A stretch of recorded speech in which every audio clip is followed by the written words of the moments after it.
Hello. I would like to read you a little piece from my book, Tom Thompson's Shack. Tom Thompson's Shack is another name for the country otherwise known as Canada. There was a word that was mentioned on the stage a moment ago. I came here with a number of different things that I could read to close, but that word, I thought it needed some clarification. The word was creative, as in a great group of creative people, and I would like to confess that I think I'm here under false pretenses. I have published 28 books, 15 of those have been poetry. I've edited another 75 books for publishers and writers. I've been a mentor to many writers, but I do not consider myself a creative person. I believe the earth is creative, and my job is to pay attention.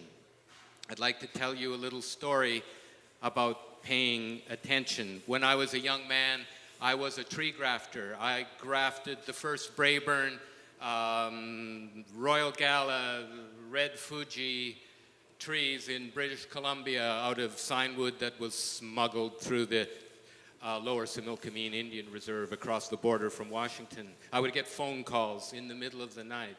I grafted among the first Granny Smiths, the first sunrise, and this is a story about my love for apples. I worked in East Kelowna for Hugh Dendy 1 year. Late one October day, after picking apples, I found an apple tree in a ditch beside Benvoolen Road. The tree was 15 years old, rising out of a tangle of overgrown wild roses. In the brambles was a carpet of yellow windfalls. Wasps were feeding on them, clustering, golden, around puncture holes in the skins. The apples were marvelously distorted, the flesh of each one cut by 5 deep lines, paralleling the 5 sections of the ovary. Never had I tasted an apple like that. I claimed a couple from the wasps and slipped them into my pocket. With cars swishing past me, I clambered excitedly through a break in the brambles, over a rusted barbed wire fence, and into the field behind. There were 2 more old trees. One was broken down, overgrown with wild plums and the long, trailing vines of wild clematis. Its apples were shriveled red husks.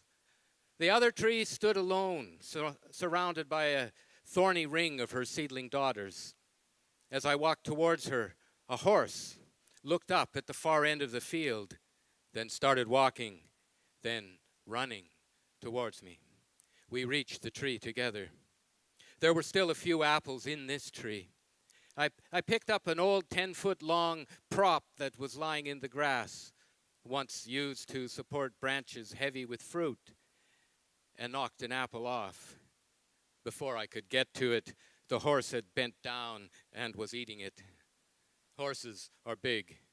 I kept my distance. I knocked another apple off, and another, and another. In the end of all the apples on the tree, the horse ate half, and I kept the other half in my pocket. It seemed a fair trade. The horse pushed roughly against my pockets as I left the field. As I climbed over the fence and then up onto the shoulder of the road, she whinnied softly. In the darkness, I walked back down the road to my car. The cars that swished by me sounded like huge animals roaring. That night, as the room licked golden and orange in the firelight, we sat on chairs in front of Hugh's fire. Hugh lit his pipe with a long sliver of wood he pulled from the flames, lifting it slowly to his mouth and drawing it in. His father slit each apple open from blossom end to stem end with a planter's knife. As we bit into the apples, 6 different flavors burst on the tongue, slowly, one after the other, in a slow wash, bursting further and further back in the mouth and cresting up over the palate like spray from a wave, until the whole mouth was as tender as a blossom. "This is a great apple," said Hugh, after biting into one of the apples the wasps had been eating in the ditch. "Maybe it's related to maiden's blush. There used to be apples in that whole area down there in the Benvulen. And pears. It was the best pearland on earth once. Pearland makes good shopping mall land, too. They brought a lot of old apples here and tried them. Everyone almost went bust at first." The next morning, snow lay 2 inches deep over the ground. I drove down to Benvulen Road, cut some grafting wood off the tree, and buried it behind my cabin. The next spring, the highways department cleared the ditch. The tree was gone. I got there just in time.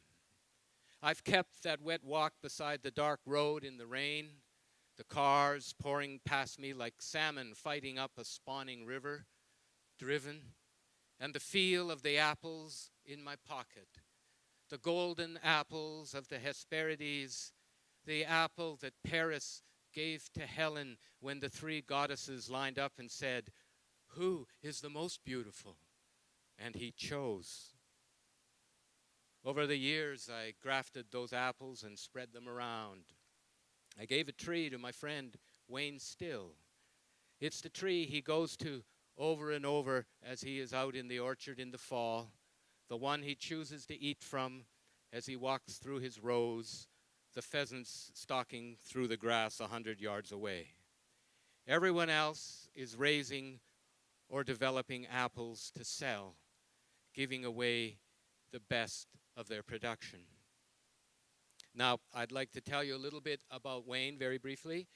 Wayne phoned me up one day and he said, "Harold, I need you to write a letter." And he made some cabbage soup and some homemade bread, and we spent 4 hours. We wrote a letter to the government, and the result was the sterile codling moth release program of the Okanagan and the Similkameen from that letter, and the organic fruit industry as a success story in the Okanagan and the Similkameen because of that friendship around apples. The story goes on. I kept an apple collection, and one of the new apple varieties I kept, and I showed it to everybody, was a thing called Sunrise. The farmer Rob Dawson, a very prominent industrial farmer in the Okanagan, came over and he said, "This is a great apple," and he planted it, and that's why you can buy Sunrise in your store today. The story went on. I wanted to replicate that beautiful night tasting apples. I got some of my orchardist friends in the Similkameen together. We gathered up all the apples we could find, including this orange apple growing wild on Wilfred Mennel's orchard in Coston. And we had an apple tasting that night. And what came out of that apple tasting was the variety called Ambrosia. That variety which has kept the fruit industry going in the Okanagan for over a generation now and has brought in well over $250 million to the Okanagan. And it all happened because a poet paid attention. Thank you.